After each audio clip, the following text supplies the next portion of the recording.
I'm excited to bring you the following conversation on knights and chivalry and warrior elite and honor and even a little bit of dueling in early America. But before we jump into it, I want to give you a quick background because it's obviously a little bit different than my standard medieval fare. And there's a little bit of a reason for this. When I first started getting into all of this and really putting together the Memory Medieval project, which is going to be a podcast, hopefully the first episode will be releasing soon. I wanted to do a test project just to iron out my audio setup and sort of iron out all the kinks in the production and that sort of thing. So I recorded the audiobook Dueling Stories of the 16th Century, which you can find. It's about 6 hours long here on the channel as well, if you'd like to listen to that. I knew very little about the early modern period when I first started reading the book, and so it was very interesting to find out that there was still a long legacy of knighthood and chivalry and honor in that time period.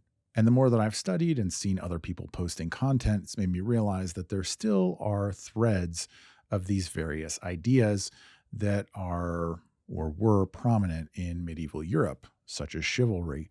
I've seen it mentioned in several different places at several different times that the South in early America was the legacy of chivalry, at least in America. Recording the audiobook obviously made me start researching duels even further. And then, of course, there's dueling in America, such as the famous duel between Alexander Hamilton and Aaron Burr. All of this is to say there's obviously some legacy between medieval Europe and then early America and on into the future. And so I wanted to explore that further, but I don't have the time to research everything. So I thought it would be great to find somebody who is much more versed in early American history than I am. I found Lafayette Lee and reached out to him. And so this is our conversation, which I really left it wide open for him to sort of take it wherever he'd like about knighthood and chivalry and warrior elites and honor in early America. You can always find me over at I Am 1776. I'm one of the editors. I'm the contributing editor to that magazine. And then I also have a Substack, which is ruins.substack.com, also a domain under LafayetteLee.com. So feel free to find me there. All right. Well, thanks for joining me today. And so, as we had just discussed, I'm interested in learning about essentially the warrior elite and honor culture in early America. So I'll sort of just serve that up and let you start wherever you would like to start. Yeah, I think, the United States, going back even further before the beginning of the country, what I just call America, it's a really interesting history. And I think to really understand America, you have to understand it as a frontier culture from the get-go. Once you have Europeans setting foot on the North American continent, pushing west, always, there throughout this experience, they're always butting up against a frontier, and there's kind of an ethnogenesis that happens with Americans, where in the very beginning, this is going to be an outpost of European civilization, of Christendom, and then over time, though, there seems to be this ethnogenesis that I would agree with Frederick Jackson Turner that this is something that develops, this new ethnos, this American ethnos, really kind of develops out on the frontier. Now, woven throughout this, we'll have these vestiges of old European cultures, of feudalism, of the end of the medieval, some of the trappings of like medieval civilization, of the medieval time period, right? Coming down and butting up against the modern in America. And so you're still seeing, like, even up until, the war between the states, you're still seeing kind of as America's, kind of pushing into modernity, that there's still, there are still trappings of this, medieval heritage that we can all see. And that seems to be, for most people, that seems most pronounced in the South. But there are elements that are very strong in the North as well for a very long time. But all of this is up against the backdrop of the frontier, and I think that that's something that I like to focus on. It's really important.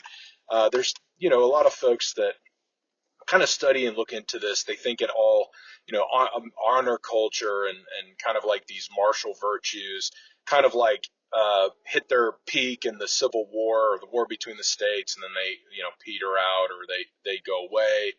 Um, I actually don't agree with that. I think that the push west, uh, you see these same virtues, you see this same mindset. This inheritance still kind of reveals itself throughout the pushing of the frontier uh, out to the west. Um, but I think that the most definitive moment, really, or like the most where it's the most pronounced, is definitely would be in the South. You kind of see like the last gasp of like your old Anglo-Saxon feudal civilization there. And so I think it's for Americans, it's kind of hard for us to understand. I think because you are seeing in America, you're seeing this blend between we have this ethnogenesis taking place, but we also have European inheritance, which is really important. And so it can be difficult to kind of like distinguish between the two, but they do blend together very interestingly here in America, and I think that's what makes us a very exceptional people. Something just fascinating that you can trace these strands at different locations, different regions, and these different folkways and cultures that all just kind of intersect here in America.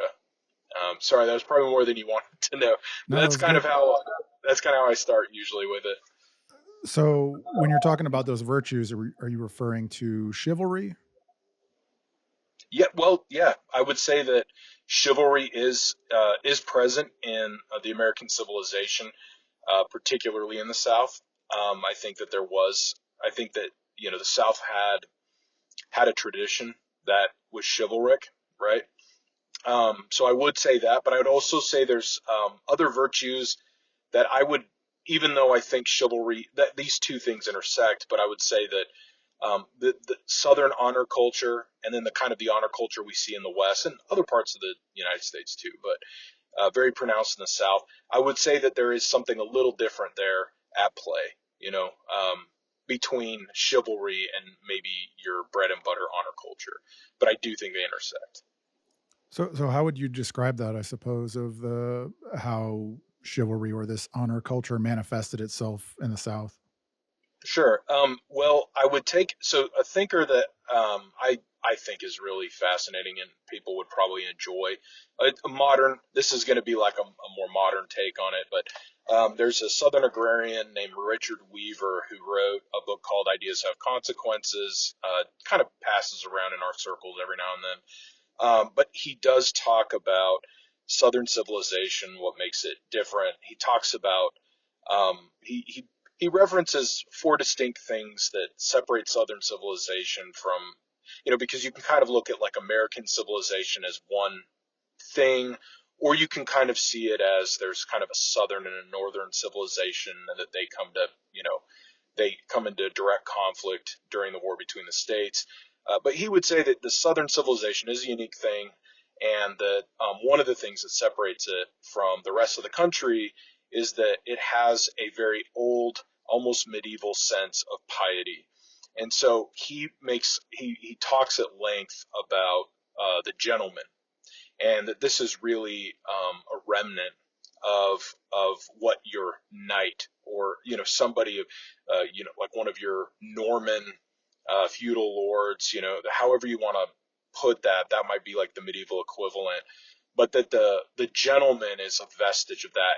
And whereas there were gentlemen in the North as well, I'm not trying to deny that, but the Southern gentleman was distinct and kind of held on to this tradition in a much different way. And Richard Weaver would say that that was because of his piety, and a piety that was kind of an older religiousness that kind of separated it from maybe the Puritan North. And so when I talk about chivalry, I'm talking about what that was for the gentleman.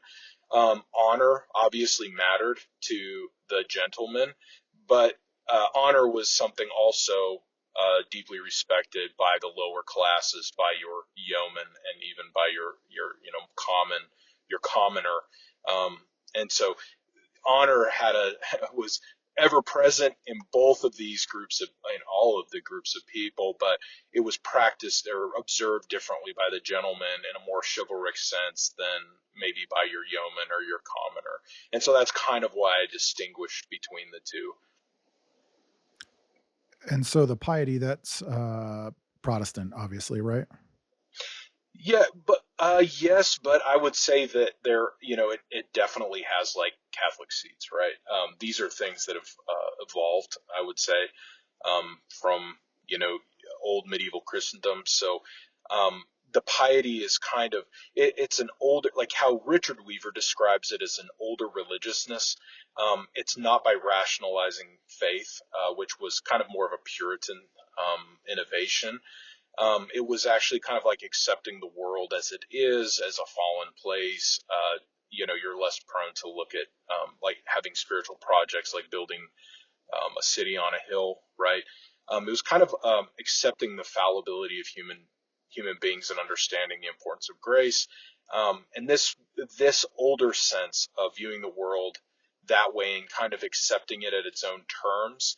Um, he talks about it almost as accepting I want to say he uses the words, um, it's like almost like accepting a satisfying dogma over a rationalizing faith.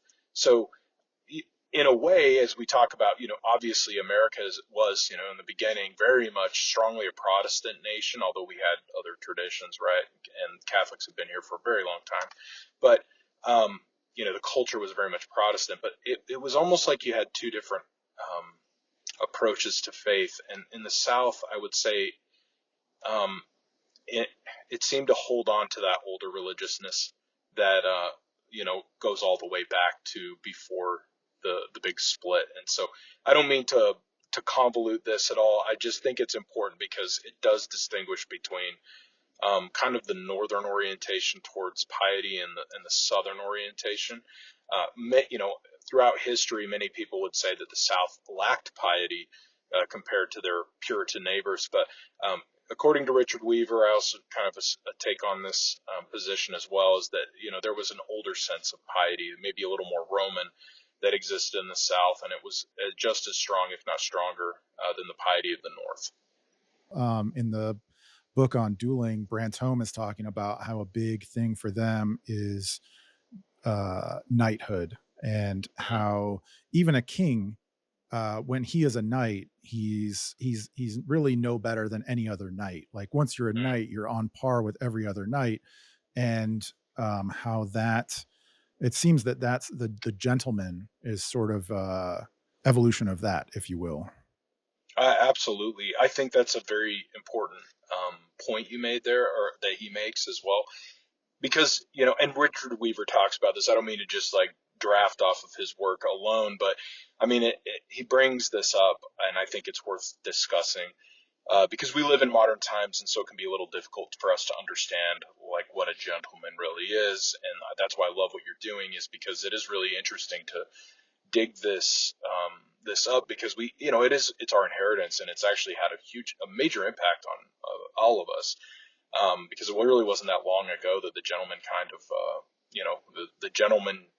the gentleman was really in such an esteemed position here in the United States. I mean, you look at like who our founders were of the of the United States of America, and these were gentlemen, right? And that meant something back then. And one thing that you brought up that I like to kind of pull on is that we live in modern times. We have like a very egalitarian. I don't even like that word egalitarian, because I feel like what we have now is even different than how we've known that word egalitarian. Like it's almost like a militantly equalitarian view of humanity, right? Like we're all the same, and that any seeming natural difference between people is viewed with suspicion or hostility, right?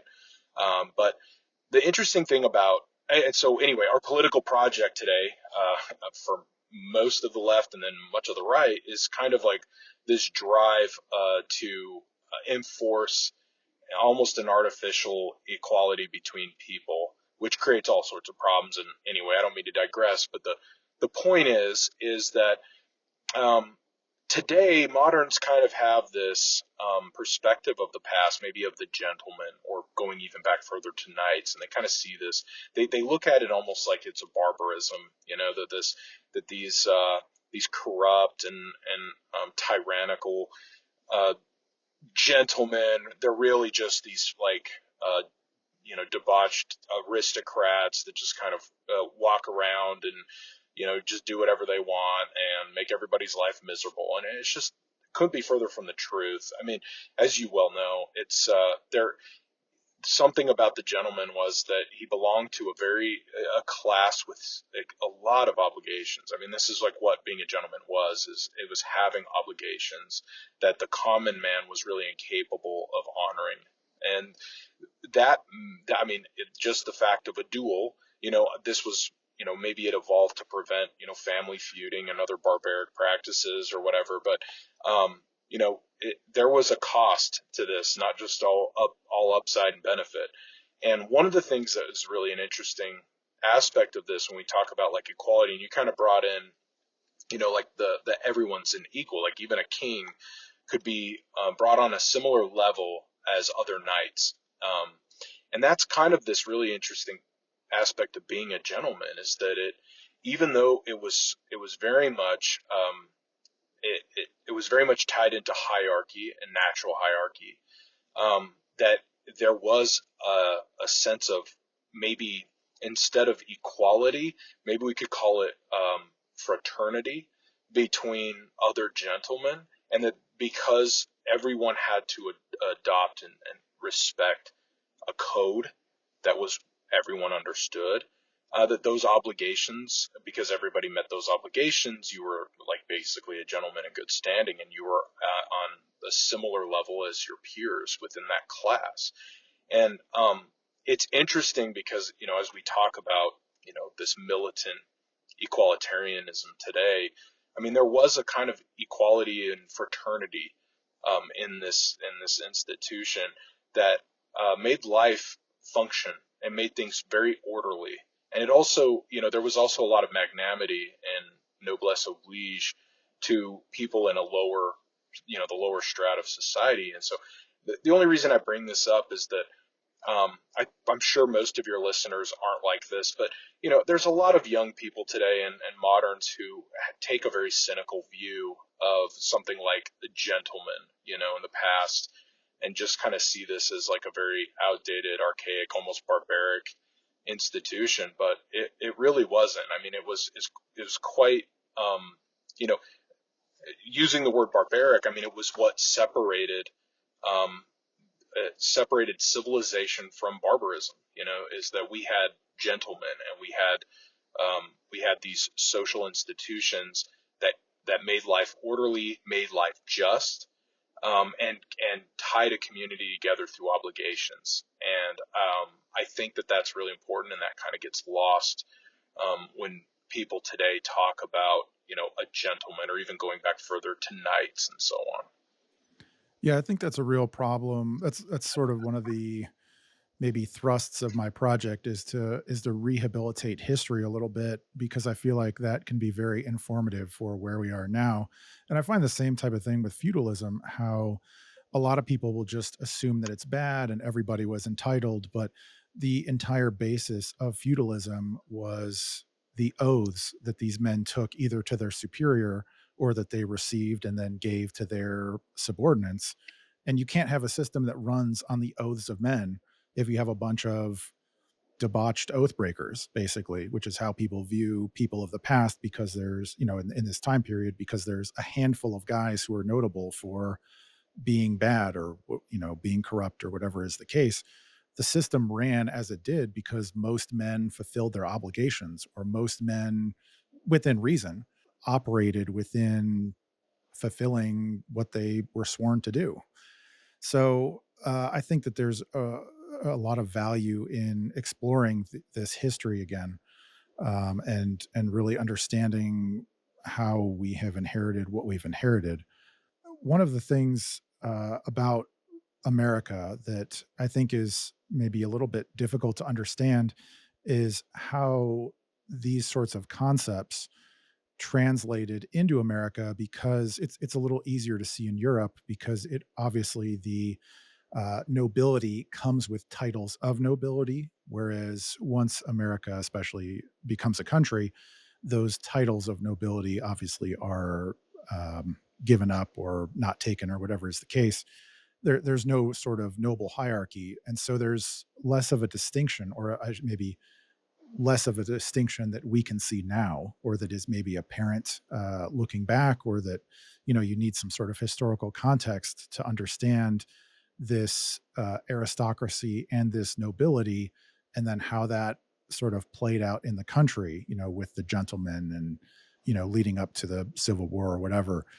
I guess what I'm saying is that it's not exactly that's what I find confusing about it, because it's not as strict with the titles and the classes as far as like a warrior elite or a strict honor code, or it was very much like you did have something of an aristocracy with the gentleman, but then it's sort of not exactly clear, if that makes sense. Yeah, no, that's very true. Um, and it is interesting because that's what that seems to separate Americans from Europeans at that time. There was, we had a very strong Republican um, culture and ethos in the United States in the early days, and so there was like this very aggressive rejection of those things. But I would say in the background of this, and I'll just use the South as an example, but the kinship between people, people of high birth, maybe for America, right? So we're talking about high birth here. That might have been like that you were a first descendant of one of the first families of the colony, right? Or that maybe one of your early ancestors was, had some high office, and became a planter. Over time, your family owned a lot of land and made a lot of money and whatever.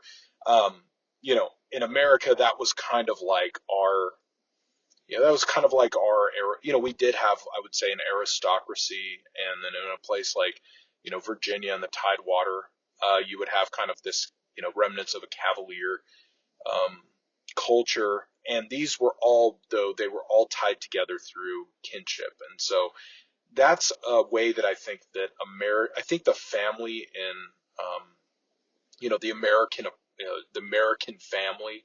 And when I say that, I'm not just talking about like 1950s nuclear family idea, but this kind of like kinship, this network of like this really deep kinship relationships between uh, people in these in places like Virginia, like in the early days, was really important. And so you'd have like esteemed families that were all related, and they all managed they would manage the colony, or they would be in charge of maybe the militia and a lot of the functions and different parts of maybe Virginia or whatnot.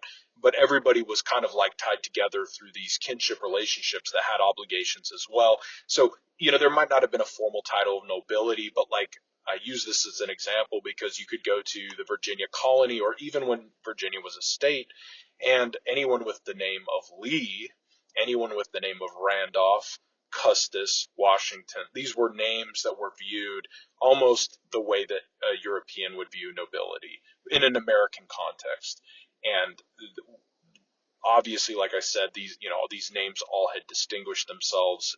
They were early founding families of the colonies, but they were also tied together deeply through kinship relationships, and that seems to be kind of an American, a really strong American tradition of doing that in the beginning, which kind of gives us our version of an aristocracy. And I think that that's you see a lot of that in the South. The idea of kin, people still use this, especially in the mountains, and so Appalachia, you'll hear people use the word kin quite often. But this is kind of like leftover from something that was very, very important in the early days of the South. And this obviously, family is important everywhere in different ways, but there was kind of a socio-political aspect to family and kin in the southern colonies, and it kind of it seemed to support this American aristocracy that we had here. If that makes any sense. Yeah, almost when you're saying kin, it makes me think of the household. Yeah, right. Yeah, it's yeah, because you could, and there's these funny stories from the early days in Virginia is that there'd be visitors who would come. I'm just using Virginia as an example because it kind of is like the parent colony for all of the South. But you have like a visitor and they'd come in and they would meet somebody and then they would talk to them and they would find out that everyone they talked to was related. But the way that they would say that is through kin, right? So it could be like a distant relation, but this is how like a Washington's a good example of this. Is Washington was a country boy, and he wanted to be able to distinguish himself and be a gentleman, right? He was obviously he wasn't like of low birth, but he's a country boy, so he was kind of outside of the periphery, on the periphery a little bit.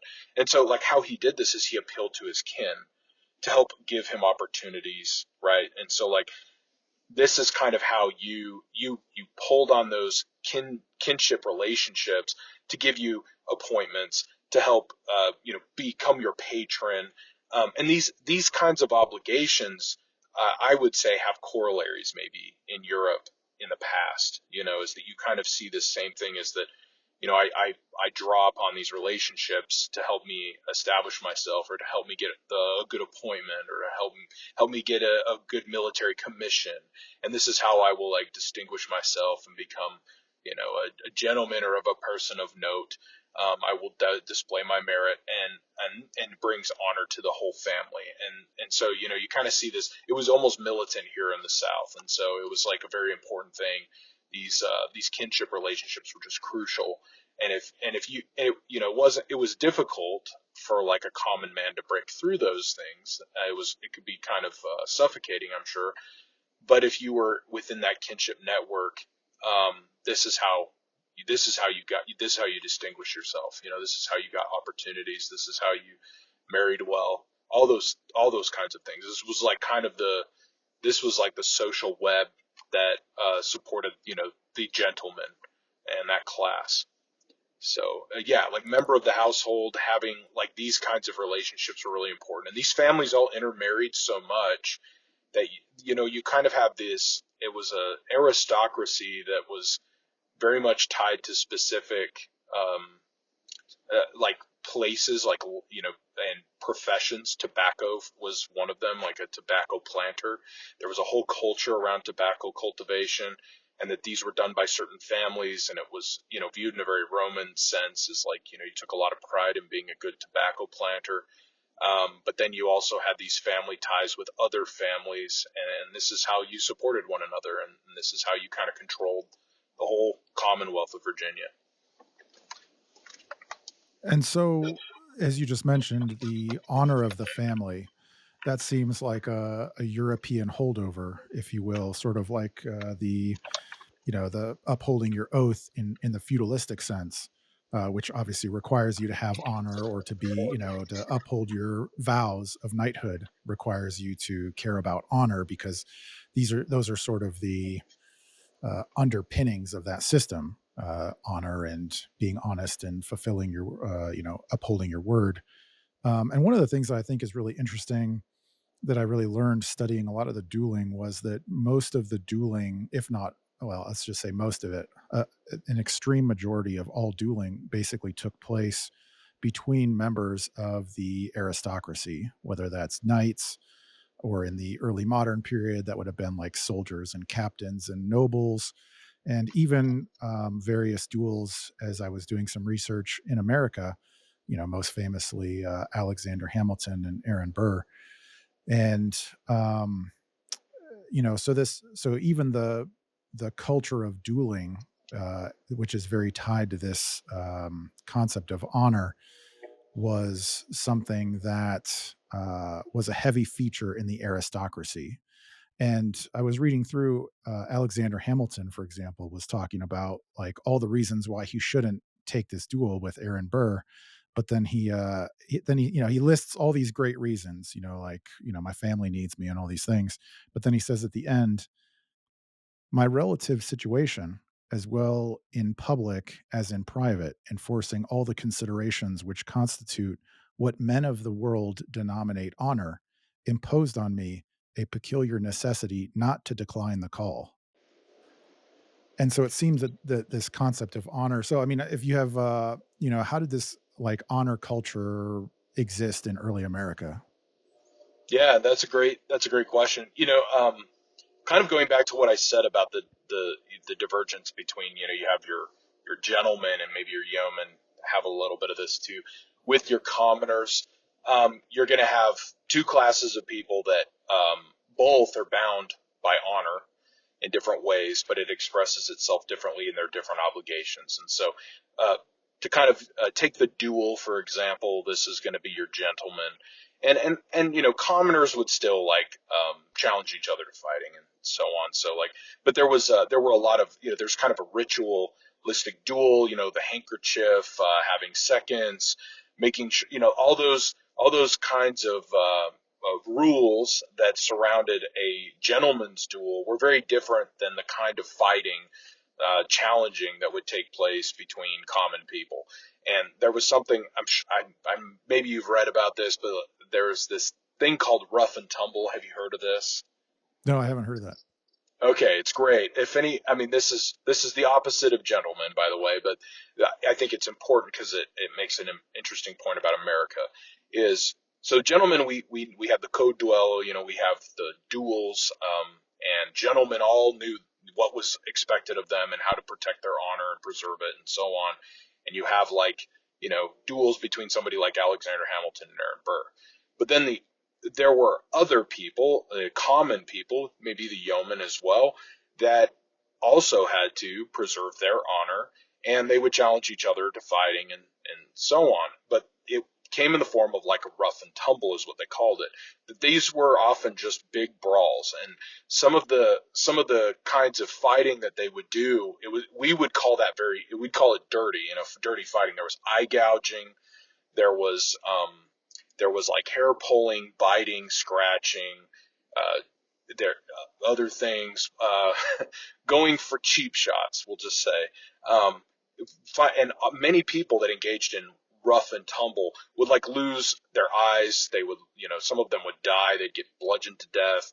Um, there were certain loose rules around this, but it was very brutal. And gentlemen, if you like read about rough and tumble, it was something very common on the frontier. This is kind of where all of your low class, low born, maybe foreign people would just kind of get pushed out to the frontier to have to deal with the Indians. This was kind of our policy in America for a long time, is you kind of just you'll send your Scotch Irish borderers out to the frontier. They're kind of wild and barbaric. They can take care of themselves and deal with living in a, Indian infested wilderness, and so but visitors, when they would go to these places, they would describe that these people were very much bound by honor, but they were not bound by the same obligations of the gentleman. And so they would engage in these rough and tumble brawls. And I mean, it was pretty brutal. And many of the gentlemen at the time would just be appalled at what they would see in these communities. But it was still an expression of honor, you know. And the reason I bring that up is because America, like I brought up in the beginning, is we have this frontier. And so why I bring that up is it's important. This is kind of also what separates us from Europe, is that there's kind of this spiritual disintegration that is taking place the minute we have people come here to the colonies, and they are now cut off from the rest of Europe. And so they retain some of these things, but there's still this almost spiritual disintegration that they go through. And so even while they try to preserve, in the beginning of the American the colonies, you'll see that these colonists are always, the closer they are to Europe, so maybe in the 1600s, they're still really trying to preserve as much of their European character as they can. They garden the same way. They create buildings that look like they did back home. It helps them feel at home in this savage place that is so, it's difficult and hostile and all that. But over time, it starts to take on a character of its own, become very American, and at some point it becomes distinctly American. It becomes distinct from Europe. And why I think that's important is because they're undergoing a spiritual disintegration from Europe, so they're changing and they're losing something, but at the same time they have this frontier, and so there is a regenerative, I say like an ethnogenesis of this group of people, that while they have many of this inheritance from Europe, they also are adapting to a frontier. And this is all bound up. The idea of honor is all bound up in this. So, you'll have your gentlemen in the Tidewater as planters. Maybe their grandfathers fought Indians, but eventually as the frontier pushed past them, now they're established and they have, their own culture. You'll have like a George Washington, right? He kind of embodies this American gentleman, kind of a knight in his own way. Even in his day and age, and I don't think he was, I mean, I don't know for sure, but there was speculation he was descended from Normans, and they would use, early Americans would use that to say that he was like noble because he probably came from these Norman lords and so on. He was a cavalier, he rode a horse, he could ride very well, so he was probably of Norman descent, they would say. And so you kind of have that culture going on, but in the frontier, you have the Scots Irish, and you have border people. This is from like northern England, and these people are also very much bound up by honor as well, but they're not necessarily gentlemen.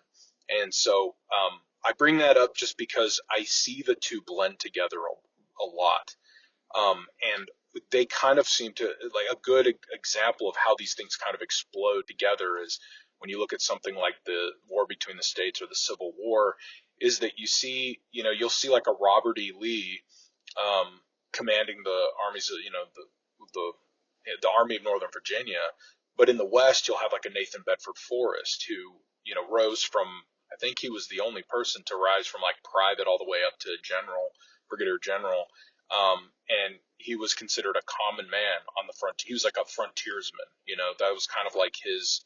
So he was not a gentleman, but he rose to prominence and commanded a great deal of respect and was an incredible fighter and was widely like respected throughout the South, right? I mean, he's still immortalized today. That's important because I think that you see that these things are at play in this Southern civilization. It's not as rigid as you would find in Europe. Because of the frontier, it creates this fluidity between these two versions of honor, and they kind of come together and create their own thing. And that's why I would say like a Southerner has a lot, like they still seem to, at least up until maybe the 20th century, really possess kind of this almost like old world sensibility. And there's still some of that today. But the thing though is that it is distinct from Europe, and I would argue it's because of this frontier experience that you see this civilization that's so unique because it's been shaped by that experience. So I don't mean to like ramble on about this for so long, but I do think it's important. This kind of gets lost when we talk a little bit about America and stuff, is because I think a lot of people want to see like where it connects to Europe, and that we can find those things, we can find those touch points, but sometimes that frontier experience kind of gets left out of the equation, and it really like makes it so you don't have as much of a rich appreciation for how these folkways that came into the American colonies and then pushed west, how they shaped this whole continent, and they continued to echo even as like Scots Irish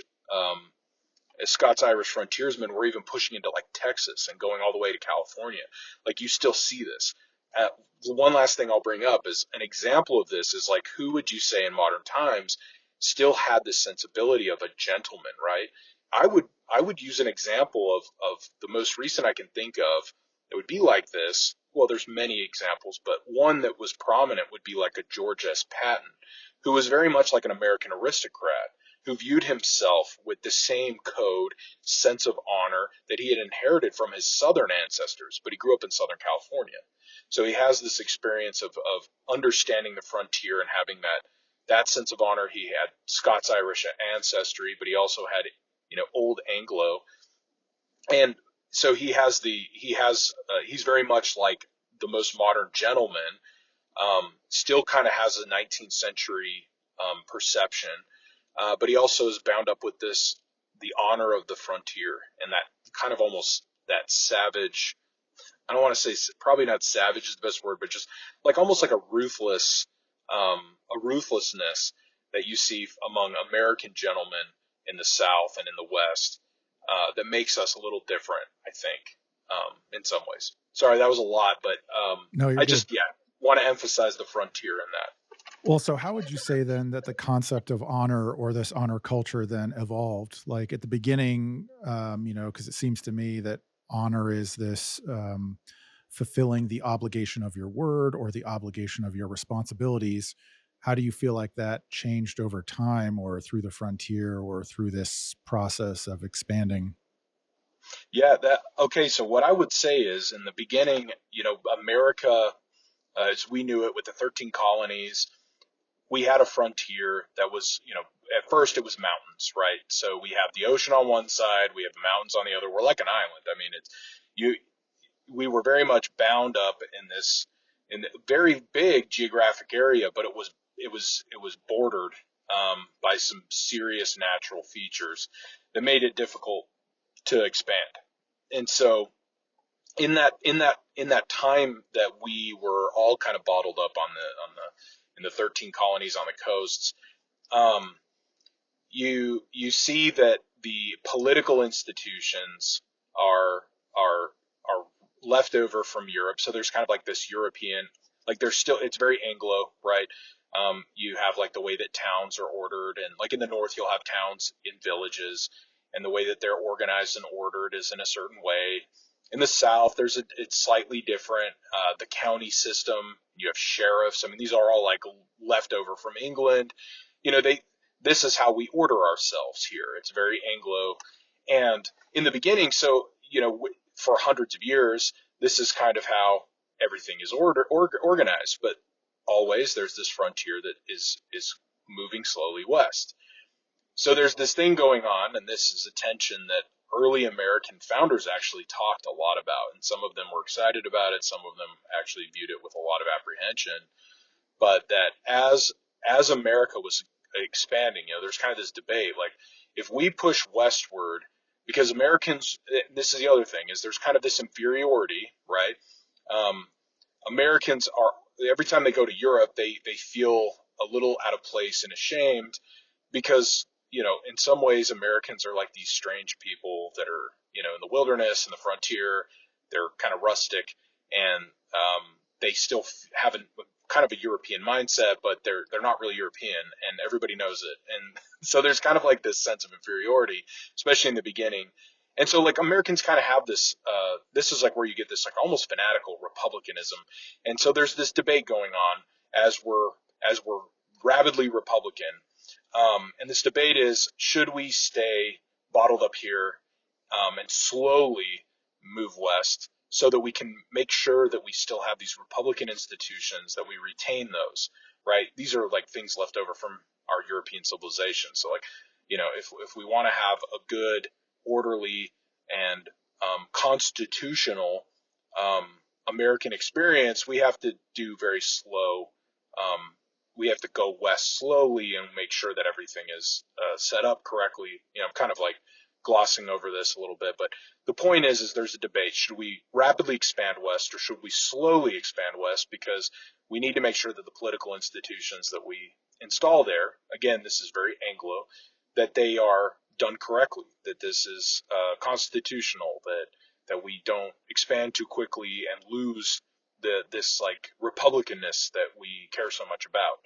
Because we've done away with their, in their minds, we did away with aristocracy. We've done away with titles of nobility and monarchy, right? We're good Republicans. We're like the Romans. But if we expand too quickly, we'll fall into the same trap that the Roman Republic fell into, and we'll become decadent and corrupted and all these other things. So there's this debate. Now the problem is even those who want to develop, move west slowly because they're worried about the kind of forces that this will unleash, the chaos it will unleash into the American body politic. Um, there's no way to stop it. No matter even when American colonists were bickering back and forth with Parliament and the King, they wanted to keep pushing west, and they were being held back from doing that. That's one of their grievances. So there's this draw to go west, and this creates a lot of tension in the American history. And this is, I would argue that this is actually part of our character as Americans. This is another thing that separates us a little bit from Europe, is that we do have that frontier, and it's always drawing us and it's pulling us and it's unleashing chaos, but it's also allowing us to kind of push problems away as well. And so it becomes embedded in who we are. And I think it creates, like I said, I've brought up ethnogenesis many times, but it really creates a very unique American orientation, like American character in some ways. And I think that tension becomes very dangerous at times, but it also allows for a lot of dynamism. So it's a give and take, but I think that that's something else that kind of separates us from maybe our European cousins, is because in Europe they've been rooted there for a very long time, and Americans always have this like longing to be rooted, but they're not. Even though like you could find families maybe in the Virginia Tidewater have been here since 1607. There's so many people that want to put down roots, and they'll put down roots, and this is throughout American history. They'll put down roots in an area, and then they'll push west, or they'll go somewhere else, and it changes the character of Americans and America in ways that separate us again from Europe. And so I think that this is actually returning to what we were talking about honor, that is something that's really interesting about this experience, is that honor is something that even as you go into like the Wild West days, this is like the 1850s to the 1890s, out in Arizona even, you still see this even among like criminals, what we would say would be like ruffians and criminals. There's still like this sense of honor, and it seems almost very warped to us now, but there's still like this sense of honor, and it's in some ways it's like a social mechanism to establish some semblance of order in a very chaotic and dangerous place. And this is just kind of how it always was with Americans. And so I think America is a place of many contradictions, and the frontier is one of those things that we have this longing to recreate Europe in America in some ways, like the good things from Europe and leave the bad. That was kind of like the original idea. But because we have this frontier, we can't say no to it. And what it does is it kind of changes us in the process. And so, we're always like longing to go over the next horizon, but we're also wishing we were rooted. And it just kind of creates this unique American character that is still bound up by honor. There seems something actually very Norman about that, the way the Normans are sort of like always pushing out, but then sort of like never staying anywhere and then always moving around. How do you feel? But so in the course of that process of through the frontier, like how do you feel like has the concept of honor changed at all, or is it still, how was the evolution of that? Yeah, that's interesting. This is I don't have like any doctrinal ideas about what it's like now. I'm more like I just kind of I examine what I see as its remnants today, and I take note of that. I think it's really interesting. But like I do take note of different concepts of honor, and I see it still is very present. So I'm a veteran, and I definitely think that as when I went into the military, I was serving alongside people from all over the United States, and it's interesting how every different population from geographic regions, and this sometimes intersects with things like ethnicity and a little bit of religion and culture, that there's different concepts of honor, but they're very present. One of the things that I noticed is that there's kind of like there's there I noticed slight differences and similarities too, but between like Western, what I would say like maybe your Intermountain West concepts of what is honorable, what is just and correct, and versus maybe its Southern equivalent, slightly different. A lot of similarities, but there were slightly different things as well between those two. And so I do think it manifests itself in different ways. I think it's hard to notice because it's so, it's like it's hard to recognize your own culture. But I think Americans still have this. And I just like a little anecdote is I remember I grew up in the South and the West. And so I have like a lot of lived experience, as they say, in the two different regions. Didn't spend hardly any time, New England or anything. So that to me that feels more foreign, almost like a foreign country. Like New York to me feels I like it, but if New York City feels like a foreign country to me more so than like if I went to Denver or Phoenix or Richmond or Austin. These are like it there's something different. I remember my first time going out to Washington D.C. I'd never been there, and I was an adult at this time, and my brother was living there. And when I was coming out, he was like, "Hey, there's some things that are a little different here." And uh, like one of them was, and this probably sounds kind of stupid, but at the time I thought it was really strange. But like he told like when people would be in trouble or being harassed or things like that, like my immediate reaction would be to intervene, you know, and not intervening, I felt dishonored. I'm just using like words like this because that's the only way to really articulate it. But I would feel like I was dishonoring myself by not intervening, right? Um, and my brother told me, he said, people here don't do that. It's just like they just kind of ignore those kinds of things. And that was like really foreign to me. And I kind of looked down on people that wouldn't do that.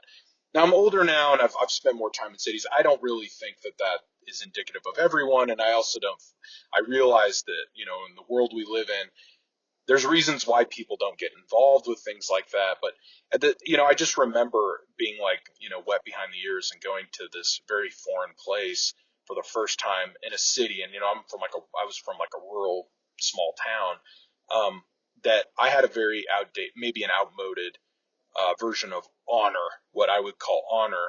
And it seemed to be a little different, when I went out there. And so I do think that those kinds of expressions of honor still exist. You know, I think that the political ideologies, like the political project that we all kind of are forced into now, is very hostile to old concepts of honor. In a way, it seems to be like there seems to be like almost like an agenda to rid us of those older concepts of honor. Like it's a kind of like it's looked down on. Like if somebody were to insult my brother and I popped him in the face or something, like I'd be looked at like a violent, barbaric person. But to me, that would be like I was not dishonoring myself or my family by doing that. And like so, there's always this tension now. But I do think that Yeah. it still manifests itself. Yeah, I think there is some serious tension, certainly between like these old world values and the way people are, let's say, encouraged to behave currently. And although for my particular, what I'm working on, I try not to focus at all on any modern politics or anything in modernity or anything like that. I really just want to explore sort of the historical stuff. And so I do have a question for you that doesn't relate, like not about modernity. How do you feel like, because like with this tension, of the way that things are and the way that, these old world concepts like honor, or even the breakdown of the warrior elite. We didn't even really get into that. But what do you see in more of like early America, up to the Civil War, maybe even up until the early 20th century? What do you see as being sort of like the forces that caused sort of the breakdown of this honor culture? Yeah, I would say a big force, and this is that dynamism piece is a big force in this is that that, that America experienced the Industrial Revolution, and that really did change things. I think that the technological and economic development in the United States, we have a continent, right? Railroads, the Industrial Revolution. And also there's that Anglo piece that Anglos are obsessed with things like contracts and private property, and these are like unique almost to that civilization.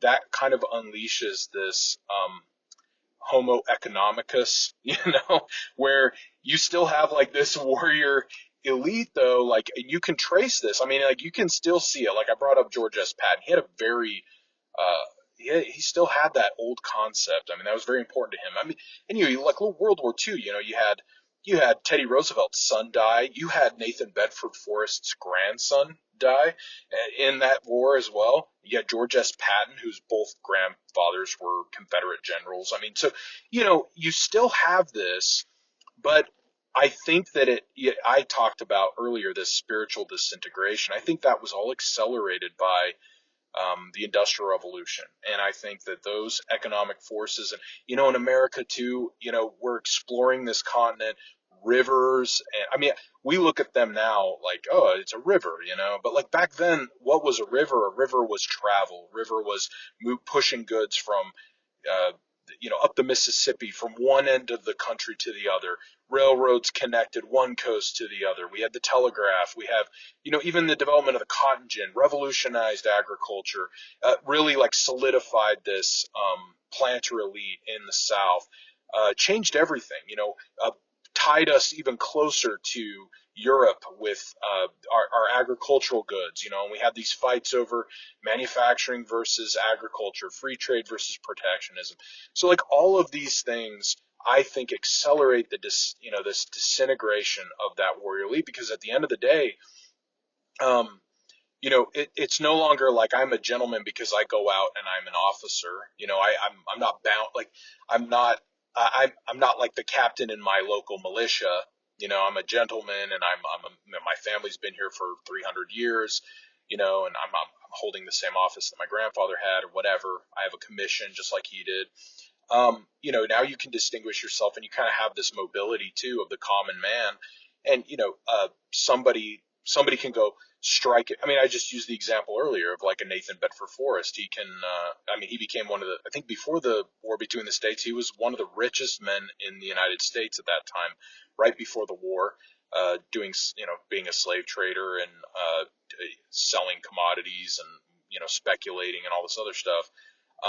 And that's a huge part of that American piece. And so, in some ways, even though like we kind of unleash this economic dynamism, it erodes that old, in a way, it erodes that old piety we talked about. And I think that that's the stress that we're put under, because America, you can't really, Americans, like, because of when the United States was established, and just like in the world history, we're at the cusp of the Industrial Revolution. It changes everything, and it's almost like Americans don't really quite have the time to put down their roots, and so they kind of just merge together, and it becomes its own thing. But anyway, sorry, to answer your question, yes, I would say that dynamism and the expansion, and like I brought up the frontier earlier, I think that rapidly helped, accelerate that disintegration. Yeah, that's great. That's very much my sense of it as well. That it's a lot of economic factors, and I think that around the world as well, because I think you can see how the warrior elite in Europe follows a very similar trajectory, not only with the Industrial Revolution, but before that, with the advent of firearms and artillery and those sorts of things. And you end up with the aristocracy taking massive casualties in these different wars. And I think that helps facilitate a turnover from the rule of the warrior elite to what we have now, more of the rule of the merchant elite. And so I think it's a combination of that, war becoming the war becoming less reliant on the uh, valiance of an individual, the courage and prowess of an individual, and therefore, the warrior elite having less of an individual impact, combined with the economic forces, where merchant elites can essentially fund their own army, or fund the takeover of countries and these types of things in a way that diminishes the importance then of the warrior elite class. So that's sort of the feeling that I get from that. Oh yeah, I mean that's a great, and a good, those who are interested in American history with the war between the states or Civil War, however put it. That's a really it's an interesting uh, example of what you're talking about because, and I'm not denying, like when I say this, I think that folks in the South sometimes completely deny that there was chivalry or honor in the North, and I don't do that. I think it was very unique and pronounced in the South in its own way, but there were these were warriors fighting against other warriors. I mean, and these were two very strong cultures that had their own approaches to honor and stuff. So I'm not trying to deny that in the North, but one of the things that is important about this is that what really helped, like the South was still in many ways it was a different civilization. It kind of retained more of that old world sense.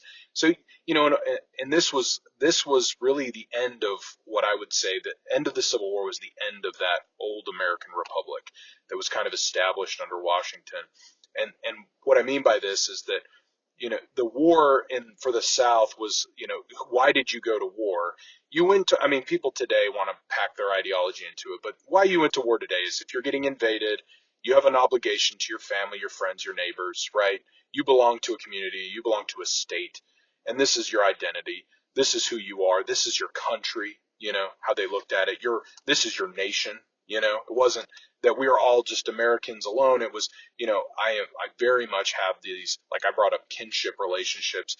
You're here to because you have obligations to these things. And so in the war, you kind of have this, you have the South, and I'm going to generalize a little bit here, but you have the South, and to them and their perspective, this is a defensive war. They're protecting their families, their friends, their homes.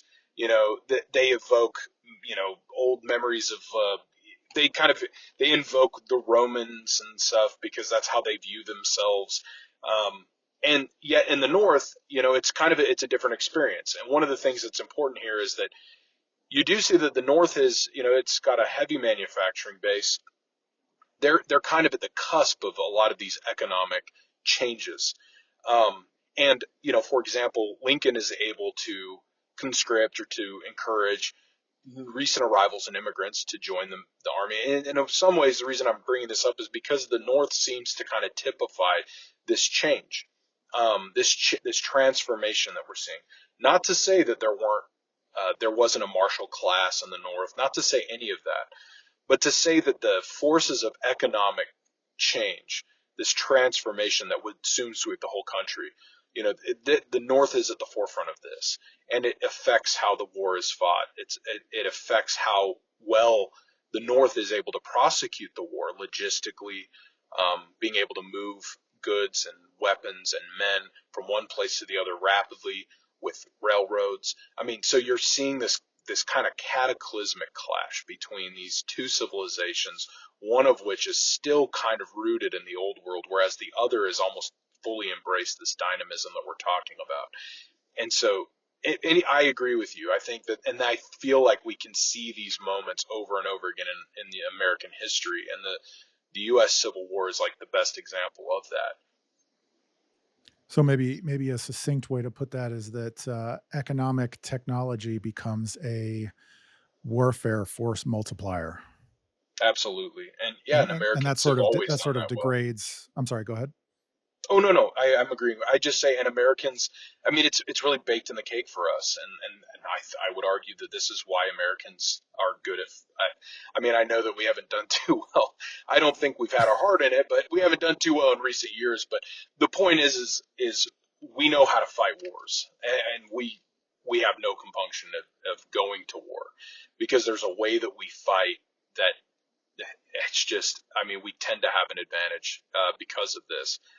But yeah, go ahead. Sorry, I didn't mean to cut you off. Oh no, you're good. Yeah, we're kind of running up on time, so I'll go ahead and let you have the final word if you have anything to add here on the warrior culture or gentlemanship of early America or anything else. Go for it. Yeah, well, I really do appreciate your time, and I appreciate you letting me ramble on for a while. I know I get pretty verbose, but it's been an engaging conversation. I think this is a fascinating subject. I love what you're doing, by the way. I'm definitely going to encourage people that I know to check out your work. But yeah, my last word would just be I think that and I'm very like American centric. I'm kind of Americanist on this.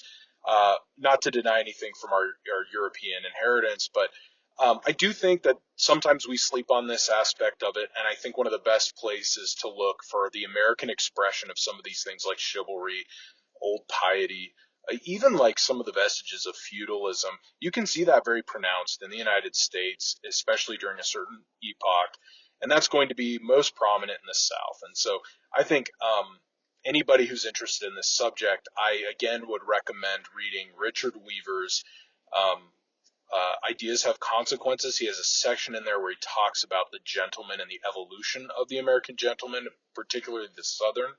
And he talks about this piety that the South tends to have that separates it from the rest of the country. And I would argue to this day.